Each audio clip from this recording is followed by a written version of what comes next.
नमस्कार, आप देख रहे हैं वार्तिक टीवी और मैं हूं सुभाष शर्मा। वार्तिक टीवी के इस खास कार्यक्रम सियासी चाल भूचाल में आप सबका स्वागत है। जैसा कि आप जानते हैं, वार्तिक टीवी का ये जो कार्यक्रम है ये हम खास तौर पर राजनीति को समर्पित करते हुए आपके समक्ष लेकर आते हैं, जिसमें हम राजनीति को समझने वाले, करीबी से राजनीति का खेला जानने वाले और उसकी सियासत को अच्छी तरह से समझने वाले और इस सियासी शतरंज को कई बार अपने जीवन में बिछा चुके पूर्व मंत्री, राजनीति के चाणक्य चंद्राजीत सिंघवी से राजनीति का वो जो पहलू है जो आम आदमी के समझ में नहीं आता है, वो पहलू आपके समक्ष लेकर हम आते हैं। हम हमारे गेस्ट चंद्राजी के पास चलें, इससे पहले एक सूचना जो ब्रेकिंग न्यूज की तरह से है वो आपके समक्ष रख रहे हैं। हालांकि न्यूज हमारे देश की नहीं है, हमारे पड़ोसी देश पाकिस्तान की है। पाकिस्तान के नए आर्मी चीफ का ऐलान हुआ है। इस बात से हमें कोई खास गुरेज नहीं और कहने से कि हमें उनके आर्मी चीफ से कोई लेना देना नहीं है, लेकिन ये जो आर्मी चीफ बनाए गए हैं इनको लेकर खास तौर पर हमारा एक दृष्टिकोण है, इसके पीछे एक इतिहास है, इसलिए आपको ये खबर हम पहले दे रहे हैं कार्यक्रम से पहले। लेफ्टिनेंट जनरल असीम मुनीर को वहां का नया चीफ ऑफ आर्मी स्टाफ बनाया गया है। ये जो असीम मुनीर हैं ये पहले आईएसआई के चीफ थे और 2019 में जो पुलवामा का अटैक हुआ था जिसमें हमारे वीर जवान शहीद हुए थे सीआईएसएफ के, उस कांड का ये व्यक्ति दोषी है, ये मास्टरमाइंड है। आईएसआई चीफ रहते हुए इसी व्यक्ति ने इस हमले की साजिश रची थी और पाकिस्तान की सरकार ने, पाकिस्तान के एस्टेब्लिशमेंट ने इस व्यक्ति को पाकिस्तान का नया चीफ ऑफ आर्मी स्टाफ बनाया है। आर्मी की कमान इसके हाथ में दी है। अब लगता ऐसा है कि भारत से जो रिश्ते हैं उनमें और कड़वाहट आएगी और ऑलरेडी कोई डायलॉग दोनों देशों के बीच में नहीं है और इस बात से परहेज भी किया जा रहा है पाकिस्तान की तरफ से कि भारत से कोई रिश्ता न रखा जाए। लेकिन अब इस व्यक्ति के आर्मी चीफ बनने के बाद भारत और पाकिस्तान के बीच में संबंधों में और ज़्यादा कड़वाहट रहेगी, ऐसा राजनीतिक विश्लेषक भी और जो डिफेंस एनालिस्ट हैं वो भी मान रहे हैं। ये खबर हम आपको देना चाह रहे थे। अब हम हमारे रेगुलर कार्यक्रम की शुरुआत कर रहे हैं सियासी चाल भूचाल की, और हमारे कार्यक्रम के जो गेस्ट हैं चंद्राजीत सिंघवी, उनका हम स्वागत करते हैं। सिंघवी साहब स्वागत है, नमस्कार। नमस्कार सुभाष जी, बहुत बहुत नमस्कार। तो कार्यक्रम की शुरुआत कर रहे हैं प्रधानमंत्री मोदी के एक बयान से। प्रधानमंत्री नरेंद्र मोदी गुजरात के मेहसाणा में बोल रहे थे और उन्होंने एक बहुत जबरदस्त बात कही है। उन्होंने कहा कि कांग्रेस जो है ये पार्टी देश के लिए खतरा है और देश को इस पार्टी ने बहुत नुकसान पहुंचाया है। आपको क्या लगता है कि प्रधानमंत्री मोदी ने इतनी बड़ी बात देश की सबसे पुरानी राजनीतिक पार्टी के लिए कही, तो इसके पीछे उनका दर्द क्या है और किस तरह की बात दिखाई दे रही है आपको उनके इस वक्तव्य के पीछे? कांग्रेस के दो फेज। कोई जमाने में कांग्रेस ने देश की बहुत सेवा भी की थी, लेकिन अब कालांतर में कांग्रेस का बिगड़ा हुआ भद्दा स्वरूप राष्ट्र के लिए अच्छा साबित नहीं हुआ। जब भी नरेंद्र मोदी या भारतीय जनता पार्टी ने इस राष्ट्र के हित में कोई कार्य किया तो व्यवधान डालने, अड़चान डालने, विरोध करने, धक्का देने, टांग फंसाने का काम कांग्रेस ने किया है। चाहे वो काम हिंदुत्व की रक्षा का हो, चाहे वो काम मंदिर के निर्माण का हो, चाहे वह कश्मीर की 370 की धारा का हो, जो भी काम नरेंद्र मोदी ने किए तो कांग्रेस ने हर उस काम के बीच में टांग अड़ाई और उसका नेगेटिव एटीट्यूड अपनाया।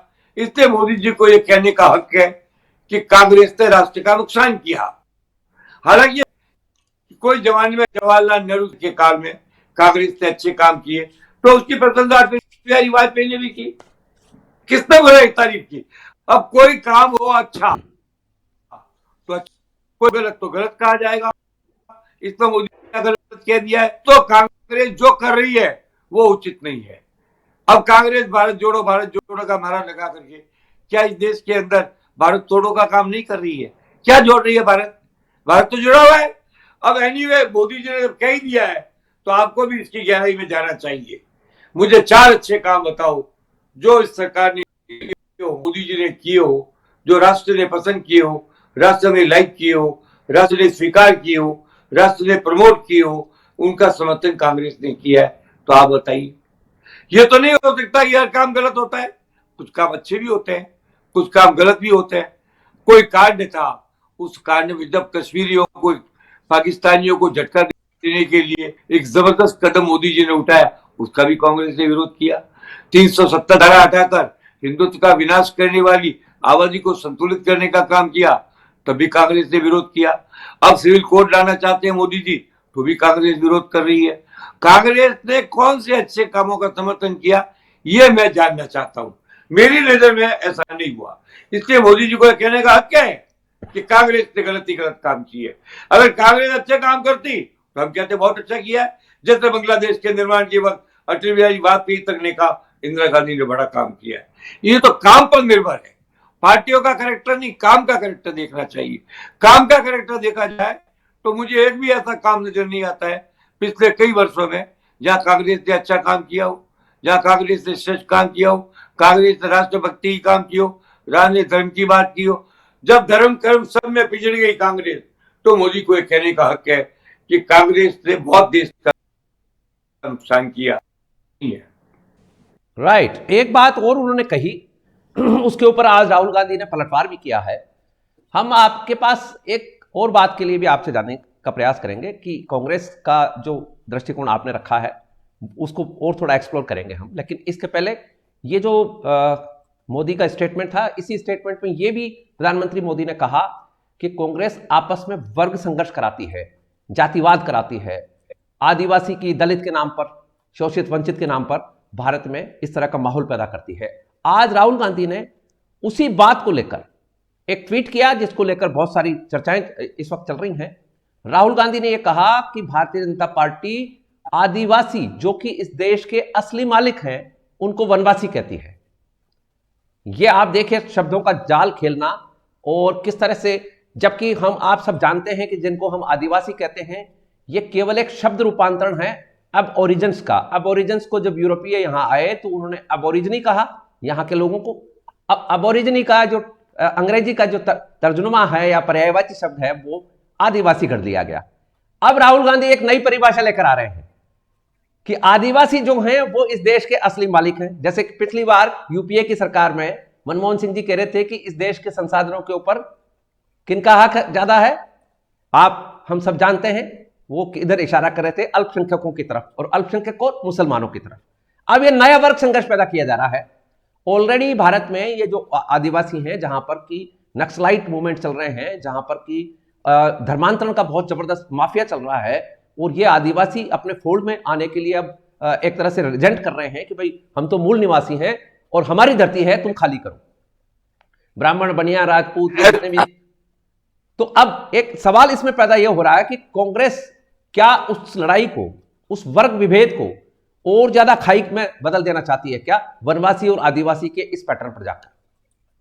ये तो परिभाषा का अंतर है। चाहे वनवासी कह दो, चाहे आदिवासी कह दो, चाहे पुरातनवादी कह दो, या अत्यंत पुराने को, पिछड़े हुए को, जंगल में रहने वाले को, पहाड़ में रहने वाले को, पुराने को, कुछ भी को, बात तो एक ही है। और ये कौन कहता है कि आदिवासी भारत के अंग नहीं? किसी ने कहा ही नहीं, भाजपा ने कभी नहीं कहा।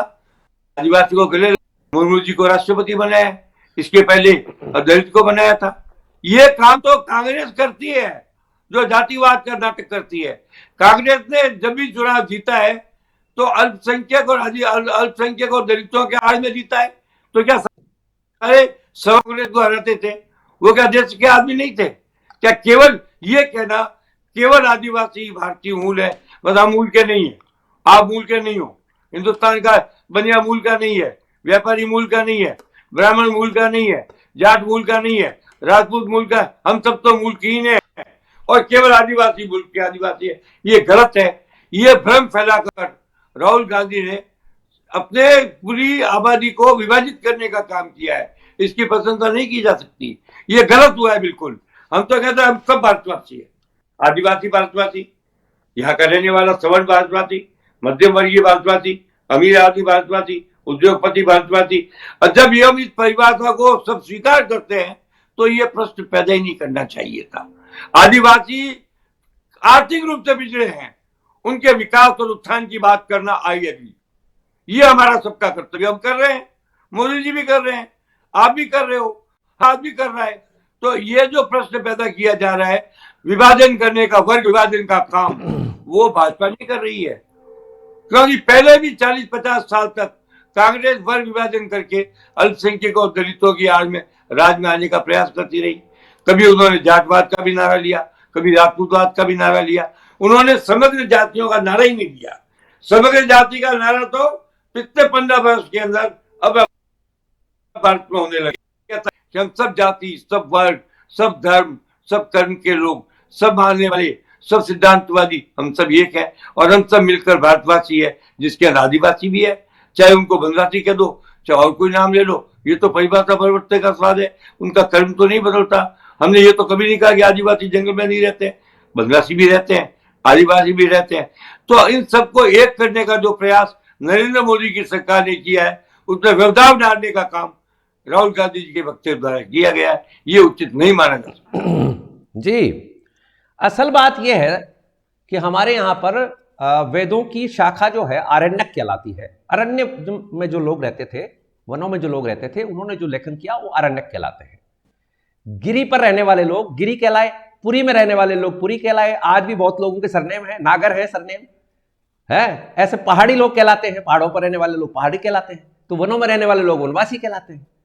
इसको लेकर राजनीति करना, लेकिन इसके ये सब सुभाष जी, ये परिभाषा, ये तो शाब्दिक परिभाषा है। मूल अर्थ तो एक ही है ना, एक ही मूल है। अर्थ में परिवर्तन का है। हाँ, जंगल में रहने वाले वाल्मीकि ने रामायण का निर्माण नहीं किया था। जंगल में रहने वाले विश्वामित्र ने के असुरों के नाश के लिए राम का युद्ध नहीं किया था। ये सब परिभाषा का परिवर्तन जानबूझकर राजनीतिक लाभ उठाने के लिए कांग्रेस आज तक करती आई है। 70 साल में यही किया था और अब भी वो कांग्रेस यही कर रही है। पहली बार इस देश के अंदर नरेंद्र मोदी ने कहा, आदिवासी हो, चाहे वनवासी हो, चाहे दलित हो, चाहे पिछड़ा वर्ग हो, चाहे हिंदू हो, चाहे अमीर हो, चाहे गरीब हो, हम सब एक मिलकर के भारत बनाते हैं। ये भारत की एकता का जो मोदी का प्रयास है, उसको खंडित करने का प्रयास कांग्रेस कर रही है। इसलिए मोदी जी का क्रोधित होना और इन पर आक्रमण करना वाजिब नहीं, जायज है और जरूरी भी है। मैं इसे जायज नहीं, जरूरी मानता हूं। इसके पीछे का जो कथानक है वो बहुत खतरनाक है। इसके पीछे का कथानक यह है कि आदिवासियों को आगे करके और इनके हकों के नाम पर, इनके पर्यावरण से जुड़े हुए जो मुद्दे हैं उनमें इनको आगे बहका कर और देश के विकास की गति को ठप करने का काम ये इसके लिए किया जा रहा है। इसके पीछे की कथा यह है। ये मानने वाला ये वर्ग ऐसा नहीं मानता। मैं भी कई आदिवासियों के बीच में रहा हूं। मैं उस पार्टी का भी राष्ट्रीय महासचिव था जो केवल आदिवासी और पहाड़ी लोगों के ज्यादा प्रचार करती है। छोटू भाई वसावा के साथ मैंने वहां भी काम किया था, अंबाजी से लेकर ये वहां तक भरूच तक। इनके मन में ऐसी कोई भावना नहीं है। ये भावना तो कांग्रेस अपने वोट के लाभ के लिए पैदा कर रही है। उन्होंने कभी नहीं कहा। तो हम कह रहे हैं, यही हम कह रहे हैं कि नक्सल मूवमेंट क्या है। असल में नक्सल मूवमेंट यही तो है कि हम, हमारी जमीन पर हमारा हक है, तुम्हारा हक नहीं है, और कोई इंडस्ट्री या नहीं खुलेगी, कोई माइनिंग या नहीं होगी। एक बात, ये लोग मुट्ठी पर नक्सलवादी लोग हैं। ये बहुमत का हिस्सा नहीं है। इनमें भी आप समझो सारों में एकता हो, ये बात नहीं है। नक्सलवादी आते हैं, वो आर्थिक विषमता से पीड़ित, उनके नेचुरल रिसोर्स के लाभ से वंचित, ये लाभ से वंचित होने का क्रोध है, परिभाषा का क्रोध नहीं है। नक्सलवादियों ने कभी नहीं कहा कि, मगर उनको ये लगता है कि हमारे जंगल के, पहाड़ के जो स्रोत हैं, जो आय के स्रोत हैं, जो नेचुरल रिसोर्सेज हैं, उनका लाभ हमें नहीं मिल रहा है। उस लाभ को दिलाने के लिए अब सरकार कोशिश कर रही है, आगे मिलेगा, उनको मिलना भी चाहिए। इसलिए ठीक है, आप देखिए जरा, उनका जो विद्रोह, सुभाष जी, थोड़े उनका विद्रोह आर्थिक लाभ प्राप्त न करने के कारण है, न कि परिभाषा और न कि धर्म अथवा और कोई कर्म के कारण है। इस कांग्रेस का बहुत बड़ा अपराध है। राइट। अभी की जो राहुल गांधी की यात्रा के बारे में हम पहले भी बात कर चुके हैं हमारे इसी सियासी चाल भूचाल में, और हम ये भी चर्चा कर रहे थे कि राहुल गांधी की इस यात्रा से इमेज बढ़िया होगी। लेकिन जिस तरह से उनको कोई बहकारा है, या कोई उनके साथ लगे हुए लोग उनका हित नहीं चाहते हैं, कांग्रेस का हित नहीं चाहते हैं, जिस तरह के लोगों से राहुल गांधी को मिलाया जा रहा है, जिस तरह की बातें की जा रही हैं, अब आप देखिए कि वो ईसाई धर्मांतरण में लगे हुए लोगों से मिलाया जा रहा है। नक्सलवादी मूवमेंट, लेफ्टिस्ट मूवमेंट का जो माओवादिस्ट है, उनसे मिलवाया जाता है। अभी मेधा पाटकर के साथ में फोटो खिंचवाई जा रही है। मेधा पाटकर के साथ में फोटो आने का मतलब है कि गुजरात में पानी का जो अभी हल हो गया नर्मदा के उसमें डैम का, सरदार सरोवर बांध कर लेकर, आप देखिए जरा इस तरह के लोग जो डेवलपमेंट के उसमें आड़े आते हैं। मेधा पाटकर के बारे में कौन नहीं जानता कि उस समय बड़ी चर्चाएं थी। आज भी हम जो बात हमारे व्यूअर्स को कहना चाहते हैं कि ये जो फोर्ड फाउंडेशन जैसे एनजीओ हैं, जॉर्ज सोरोस जैसे जो एनजीओ हैं, जो भारत में यही आदिवासी, दलित, शोषित, वंचित करके ये विकास के इस ढांचे को ठप कराना चाहते हैं। क्योंकि भारत, मुकेश अंबानी ने अभी हाल ही में कहा है कि 2047 में, यानी 100 साल जब भारत आजादी की पूरी करेगा, तो हमारी जो इकोनॉमी होगी वो 40 ट्रिलियन की होगी। नंबर 1 तो क्या सके इसमें आप एक बात बताइए, कोई बड़ी, ये तो होना ही है। भारत का जो आर्थिक विकास है वो वर्ग की परिभाषा से बंधा हुआ नहीं है, समग्र विकास है। भारत के उद्योगों का विकास समग्र विकास है। भारत के जंगलों का विकास केवल नक्सलवादियों के भय से रुकने वाला नहीं है, वो समग्र विकास है। भारत की हर चीज समग्र है। भारत की हर चीज 135 करोड़ों के हित के लिए है। इसलिए ये जो बकवास की जा रही है गलत है। मैं आपसे एक बात जानना चाहता हूं, क्या गलत का है, क्या गलत कर रहे हैं? अगर आदिवासी छात्रावास खुले हैं, कितने कल्याण केंद्र खुले हैं, कितने बच्चों को शिक्षा मिल रही है। अब कुछ लोग उसको आर्थिक प्राप्ति की असंतुलन को लेकर के विद्रोही बन के हथियार उठा लेते हैं। इसकी तो भर्त्सना की जानी चाहिए। इस तो प्रशंसा की बात क्या है? तो ये गलत है। इसमें कोई ना तो समझाना पड़ेगा। बात ये है, पत्रकारों को मुझको समझाना पड़ेगा कि इस देश के अंदर आपका सम्मान और अंबानी के वंश का सम्मान या अडानी के खानदान का सम्मान बराबर है, उनमें कोई अंतर नहीं है। ये बात अलग है, योग्यता और अपॉर्चुनिटी के हिसाब से कोई बन जाता ट्रिलियनियर, कोई बन जाता बिलियनियर, कोई बन जाता मिलियनियर, को नहीं बन पाता है। इसलिए उनका कोई आदिवासी उद्योग लगाए और मेरे को बताए कि उसके साथ अन्याय हुआ है। कोई वनवासी उद्योग लगाए, मुझे बताए कि उसके साथ अन्याय हुआ है, तब मैं मान लूंगा कि आपका ये वनवासी आदिवासियों को अलग से परिभाषित करना ठीक है। पर ये अलग से परिभाषित करना तो देश के हित में नहीं है। कोई भी वर्ग को अलग से परिभाषित नहीं कर सकते आप, चाहे वो कोई भी हो, हिंदू हो, मुसलमान हो, सिख हो, ईसाई हो, जैन हो, बौद्ध हो, आदिवासी हो, जंगल वाला हो, शहर का हो, गांव का हो। ये अलग परिभाषित करना ही देश के अंदर बहुत बड़े विभाजन की भूमिका बनाने के बराबर है। इसके लिए कुछ लोग इनमें से अच्छे भी हैं, कुछ नक्सलाइट भी हो जाते हैं। तो नक्सलाइट होना कोई रिवार्ड है क्या? It is bad for the country. पर बनने का कारण वर्ग भेद नहीं है, आर्थिक भेद है। अब आर्थिक भेद को मिटाने के लिए सरकार को चाहिए पैसा है। ये जो चाइना की तरफ से और ये जो वेस्टर्न कंट्रीज की तरफ से जो पैसा यहां दिया जाता है, वो इसलिए दिया जाता है कि देश की जो आर्थिक प्रगति है उसको किसी भी तरह से रोक के रखी जाए। नक्सलाइट मूवमेंट और कुछ है ही नहीं। वहां के लोग नहीं चाहते हैं बंदूक उठाना, लेकिन किसी व्यक्ति को आप 1 लाख रुपए देते हैं और एक बंदूक भी दे देते हैं और वो जॉबलेस आदमी है, ऐसे तो आपको यहाँ शहरों में मिल जाएंगे। नक्सलाइट की क्या बात है? हर जगह मिल जाएंगे। हाँ, हर जगह। तो व्यक्तियों को बिगाड़ने का प्रयास कहा जा सकता है, अदरवाइज बिगड़ता नहीं है। आप देखिए जितना ये नक्सलाइट एरिया है, जितना नक्सलाइट एरिया हम देखते हैं नक्शे पर, इसमें शबरी माता को लेकर एक अगाध श्रद्धा, उनकी कुलदेवी वो मानते हैं। अच्छा, इसके अलावा भी जो देवी देवता हैं उनकी पूजा का जो मसला है, वहां पुजारी भी होते हैं। आदिवासी क्षेत्रों में भी पुजारी का एक अलग पद है, मंदिर का एक अलग मामला है।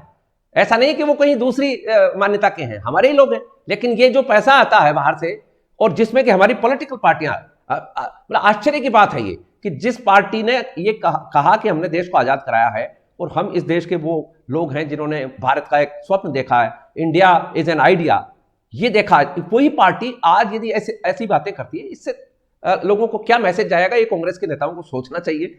लेकिन ये तो सवाल आपसे हमारा, ये कांग्रेस की वोट प्राप्त नीति का अंग है, इसके अलावा कुछ नहीं है। आप क्या समझते हो ऐसा करने से सारे आदिवासी कांग्रेस को वोट दे देंगे?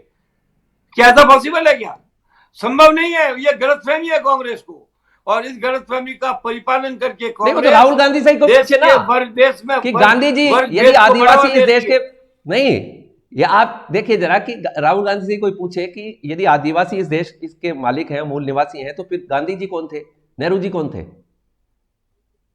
लाल बहादुर शास्त्री कौन थे, लाल बहादुर शास्त्री कौन थे, कमलापति त्रिपाठी कौन थे? आप नाम तो कितनों के नाम गिनाओ, सारे के सारे इस देश के थे। मुर्मू देवी भी इस देश की है, वो भी इस देश के थे। शास्त्री जी भी इस देश के थे, नरसिम्हा राव भी इस देश के थे, हम सब इस ठीक देश बात है। के थे, हैं यही तो और बातें आगे हैं ना भी जो रहेंगे। ये विभाजन चंदा की साहब बात करना बहुत बड़ा अपराध है देश की जनता के साथ। अभी चर्चाएं ये भी चल रही हैं कि फोर्ड फाउंडेशन से कांग्रेस और आम आदमी पार्टी को कितना चंदा मिला है, ये भी है, लेकिन हम उसमें नहीं पढ़ना चाहते, वो एक अलग सब्जेक्ट है। आपसे एक छोटी जानकारी बात है, चाहते हमारी हैं। लेवल की बात नहीं है ये। हाँ, वो नहीं है। हम आपसे एक जानकारी चाहते हैं, जैसे कि प्रधानमंत्री नरेंद्र मोदी ने भी कहा कि कांग्रेस देश के हित में नहीं है, और आप भी उस बारे में अपनी पूरी राय दे रहे थे। तो एक बात हम आपसे जानना चाहते हैं, क्योंकि आपने भी अपनी राजनीति की शुरुआत कांग्रेस से की थी, क्या आपको भी at a certain time of ऐसा लगा क्या कि कांग्रेस अब देश के लिए नहीं हितकारी सुभाष नहीं जी, है, इसीलिए छोड़ा आपने? मैंने अपने राजनीति की शुरुआत छात्र जीवन से की थी, और मैं तत्कालीन सबसे बड़ी पार्टी स्वतंत्र पार्टी का स्टेट ऑर्गेनाइजर था। उस वक्त कांग्रेस भी हमारे खिलाफ थी, हमने डट के विरोध किया, लेकिन वो गेम उस समय विरोध में शत्रुता नहीं होती थी। सबसे बड़ी मजेदार बात यह है, अब तो आज के कांग्रेसी तो विरोध को शत्रुता मान बैठे हैं, ये बहुत बड़ी गलती है। कांग्रेस तब भी ऐसी थी, मगर उस वक्त कांग्रेस के अंदर बड़े मजबूत नेता हुआ करते थे। जिस कांग्रेस के अंदर पंडित गोविंद वल्लभ पंत, सरदार वल्लभ भाई पटेल, जवाहरलाल नेहरू ऐसे लोग हुआ करते थे, तब तो यह प्रश्न नहीं उठा। जब इंदिरा गांधी ने पाकिस्तान को पीटकर बांग्लादेश को अलग किया तो सारे देश ने प्रशंसा की। वर्ग विभेद करके, वर्ग विभाजन करके, वर्ग का डिवीजन करके, एक वर्ग को अधिक प्रशंसा करके, एक वर्ग को अधिक महत्व देकर दूसरे को महत्वहीन बनाना, यह पाप है, और यह पाप कांग्रेस कर रही है। इसलिए नरेंद्र मोदी जब कहता है कि कांग्रेस का वर्तमान रवैया देश के हित में नहीं है, तो हमें उसका समर्थन करना पड़ता है, क्योंकि वाकई ऐसा है। राइट। एक मुद्दा आपके कर्मभूमि राजस्थान से जुड़ा हुआ है, अब उसके ऊपर आ जाते हैं।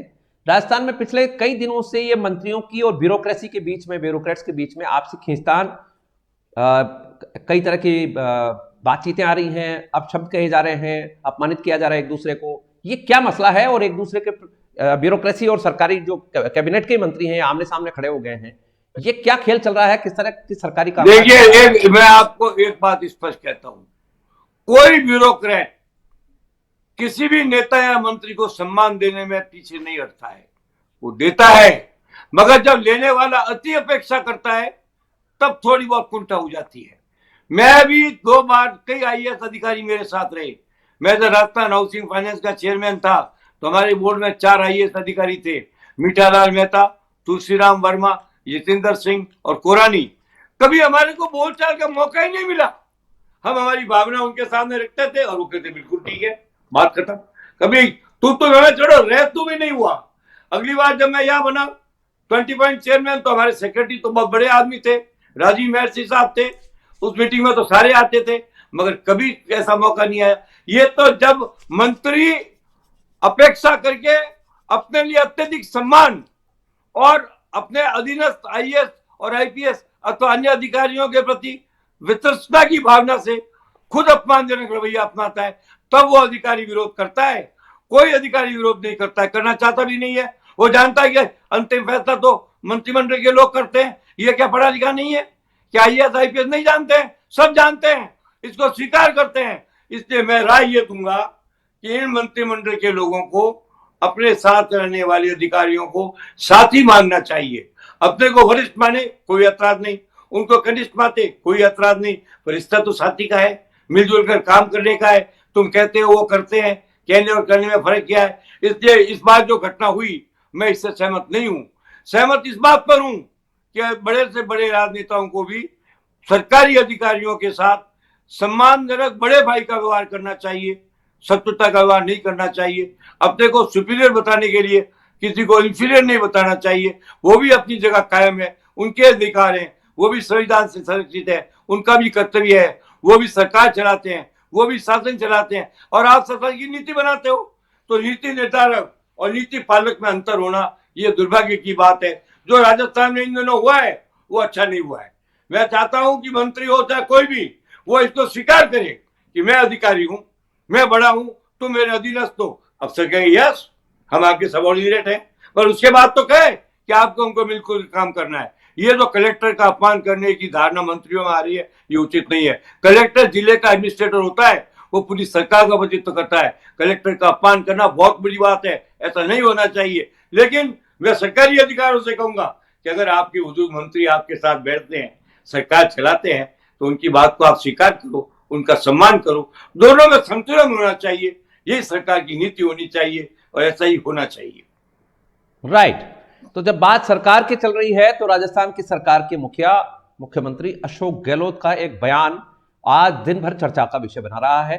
और इस बयान में एक टीवी चैनल को उन्होंने इंटरव्यू दिया। इस इंटरव्यू के आधार पर यह चर्चा जन्म लिया है। और इस इंटरव्यू में अशोक गहलोत ये कहते सुनाई दे रहे हैं कि जो सचिन पायलट हैं वो गद्दार हैं, उनको कैसे सीएम बनाया जा सकता है। और दूसरी बात कि उनके साथ 10 विधायक भी नहीं है, ऐसे में उनको किस तरह सीएम बनाए।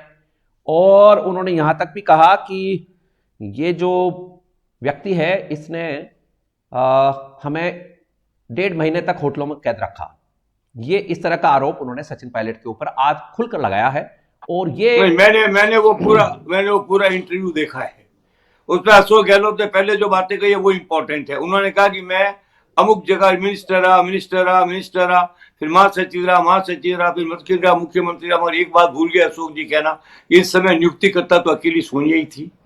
आप 3 बार केंद्र में मंत्री बने तो भी सोनिया ने बनाया, आपको महासचिव बनाया तो भी सोनिया ने बनाया, आपको यहाँ ला करके मंत्री बनाया 3 बार तो भी सोनिया गांधी ने बनाया। आपको सोनिया के अलावा किसने पसंद किया ये मैं जानना चाहता हूँ। मुझे बताएं कि सोनिया जी के अलावा मुझे हरदेव जी ने बनाया, या मुझे वसंतदादा पाटिल ने बनाया, या मुझे परशुराम मदेना ने, ऐसा बताओ ना। ऐसा उदाहरण नहीं है। आपको जो मिला जो दिया वो सोनिया गांधी ने दिया। अब आप कहते हो गद्दार, तो गद्दार कौन है और खुददार कौन है, इसका फैसला प्रतिद्वंदी और प्रतियोगी नहीं कर सकते। इसका फैसला आम जनता करेगी। मैं चाहता हूं आम जनता पता लगाए और जनता इस बात का फैसला करे कि कौन कितना खुददार है और कौन कितना गद्दार है। मैं आरोप नहीं लगा सकता गहलोत पर, मैं ऊपर कोई प्रकार का आरोप लगाना नहीं चाहता हूं, लेकिन मैं सचिन पर लगाए हुए आरोपों को स्वीकार भी नहीं करता हूं। सचिन ने बहुत काम किया है, सरकार बनवाई है, सरकार बने है। मेरे घर तो आपकी कांग्रेस के बड़े बड़े नेता आए थे, उसके बाद मेरे बारे में आपने जो व्यक्त किए विचार, क्या वो क्या थे, क्या वो शराबत थी? इसलिए मैं नहीं कहता। मैं कहता हूं सचिन भी गद्दार नहीं है, गहलोत भी गद्दार नहीं है, दोनों खुददार हैं। मगर जब दोनों खुददार हैं तो संघर्ष किस बात का है? ये कोई आरोप है क्या कि सचिन गद्दार है? मैं नहीं मानता। कल को कहते अशोक गहलोत ने इस बार बयान में एमएलए का विद्रोह का वो गद्दार, वो भी मैं नहीं मानता। हर आदमी अपनी अपनी राजनीति के लिए अपने स्थायित्व को बनाने का प्रयास करता है। अशोक गहलोत ने भी किया था, वक्त है जो सचिन पायलट ने भी किया था। तो इस पर गद्दारी की बात नहीं है, मन मुटाव के बाद विरोध की भावना है, इसको मैं स्वीकार करता हूँ। हाँ, पिछली बार जो हुआ था, सचिन पायलट ने जो किया था, उस सचिन पायलट के करने के पीछे अशोक गहलोत का उनके प्रति व्यवहार भी एक कारण रहा होगा। तो इस पर दोनों की जिम्मेदारी है। मैं किसी को इनमें से गद्दार नहीं मानता और किसी को 100% खुददार नहीं मानता। इसका फैसला तो आम जनता कर सकती है, इसका फैसला पत्रकार कर सकते हैं। आप जैसे एक पत्रकारों की आपने बात कही है, तो आप सुनिए। आप पत्रकार ये मान रहे हैं कि ये जो इंटरव्यू है ये आज का लिया हुआ इंटरव्यू नहीं है, और आज इसको जारी किया जाना और इसकी टाइमिंग को लेकर पत्रकारों के बीच में चर्चा का विषय है कि ये इस टाइम पर इंटरव्यू को क्यों दिया गया, जबकि वहां पर सचिन पायलट प्रियंका गांधी के साथ में मिलने वाले थे और राहुल गांधी के साथ में वो यात्रा में शामिल होना चाहते, वहां लंच वंच का भी कोई प्रोग्राम था आज का। ऐसे समाचार कल आए थे। इसका जब राजनीतिक स्वार्थ होता है तो हथियार काम में लिए जाते हैं। जब महाभारत का युद्ध हुआ तो कर्ण ने सबसे पहले पशुपतिनाथ अस्त्र नहीं चलाया था, वक्त आया घटोत्कच पर तो चला दिया। जब वक्त आया तो श्री कृष्ण ने शिशुपाल की गर्दन काट दी।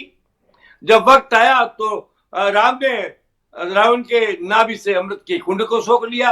ये सब लोग अपने अपने स्वार्थ से अपने अपने अधिकारों का, अवसरों का और अपने अपने व्यक्तियों का प्रयोग करते हैं, उसका उपयोग करते हैं। अभी इस वक्त सोनिया गांधी, प्रियंका और राहुल गांधी के साथ सचिन की निकटता को देखते हुए ये इंटरव्यू दिया गया ताकि उस निकटता में कमी आ जाए। बदले में सचिन पायलट बोलेगा, वो ये बोलेगा कि मेरी निकटता बनी रहे, वो ऐसा कोई स्टेटमेंट दे देंगे। मैं इन स्टेटमेंट और वक्तव्यों का मत तो नहीं मानता। असलियत क्या है कि आप एक बात भूल गए हो, पत्रकार के भी 2 आंख और 2 कान होते हैं, मगर आम जनता की करोड़ों आंखें हैं, करोड़ों कान है। करोड़ों कान से सुनती है, करोड़ों दिमाग से सोचती है। जनता बहुत बड़ी चीज है। अब कौन ने ये इंटरव्यू अभी क्यों दिया, इसका फैसला भी, इस प्रश्न का उत्तर जनता देगी। मैं क्यों दूं, आप क्यों देंगे? आपको भी देने की जरूरत नहीं है। जनता तय करे ये इंटरव्यू अगर पुराना था तो आज ही क्यों दिया गया, और अगर नया था तो इसको देने की क्या जरूरत थी। सचिन पायलट जैसा कैसा भी आपके साथ है, पार्टी में लगा हुआ है, उसे गद्दार कहने की जरूरत क्या थी। क्या सचिन पायलट वाकई गद्दार है? तो इसका जवाब तो आप प्रियंका से पूछिए, राहुल गांधी से पूछिए, सोनिया गांधी से पूछिए, खड़गे से पूछिए। आप और हमारे आरोप लगाने से आरोप साबित नहीं होते हैं, आरोप स्वार्थवश लगाए जाते हैं, और ऐसे आरोपों को जनता नकार देती है। मैं भी स्वयं इसको नकारता हूं। मैं नहीं मानता कि सचिन या गहलोत में से कोई भी गद्दार है। दोनों कांग्रेसी हैं, अपना अपना काम करते हैं, अपना अपना हक मानते हैं, अपने अपने स्वीकार के लिए लड़ते हैं, अपनी ताकत के लिए लड़ते हैं। यह लड़ना उनका फर्ज है। राजनीति में प्रतिद्वंदता नहीं हो और प्रतियोगिता नहीं हो तो राजनीति का अर्थ ही नहीं है। ये तो होना है, होना चाहिए, इसको बुरा मत मानिए आप। पर आरोप लगा करके किसी को नेम्ड करके और ऐसे परिभाषा और विशेषण का प्रयोग करना इज नॉट जस्टिफाइड। ये बहुत गलत है। कोई आदमी नहीं कहता जो कांग्रेस को जानता वो कि सचिन पायलट गद्दार है। कांग्रेस, सचिन पायलट कांग्रेस का एक मजबूत सिपाही है। वो तो घटोत्कच की तरह खड़ा है, उसके अंदर बहुत ताकत है, उसका बहुत फॉलोइंग है, उसके साथ लाखों लोग हैं, करोड़ों लोग हैं। अगर वो गद्दार है तो इसके समर्थक भी गद्दार होने चाहिए। उनको भी कहो ना आप गद्दार, कह दो कि सारे लोग जो सचिन के समर्थक है वो गद्दार है। आप नहीं कह सकते। और सचिन कहे कि अशोक गहलोत के सारे समर्थक और विधायक गद्दार है, वो भी नहीं कह सकता। फैसला तो आला कमान और आम जनता को करना पड़ेगा, और मेरे को लगता है 10-20 रोज में फैसला होगा। राइट। तो आपने सुना, ये थे चंद्राजीत सिंघवी, राजनीति के चाणक्य, पूर्व मंत्री और राजनीति में लगभग 60 साल का सक्रिय अनुभव चंद्राजीत सिंघवी को। चंद्राजीत सिंघवी, आपका बहुत बहुत आभार, धन्यवाद। धन्यवाद सुभाष जी, बहुत बहुत धन्यवाद। नमस्कार। तो ये था आज का हमारा प्रोग्राम सियासी चाल भूचाल। आप भी आपके इर्द गिर्द जो राजनीतिक समीकरण आपको दिखाई देते हैं उनको गहराई से देखिएगा कि कौन नेता किस वक्त कौन सा हथियार इस्तेमाल कर रहा है। आपने हमारा कार्यक्रम ज्वाइन किया, इसके लिए आपका बहुत बहुत आभार, धन्यवाद। I wish you good luck, success and happiness. Thank you so much.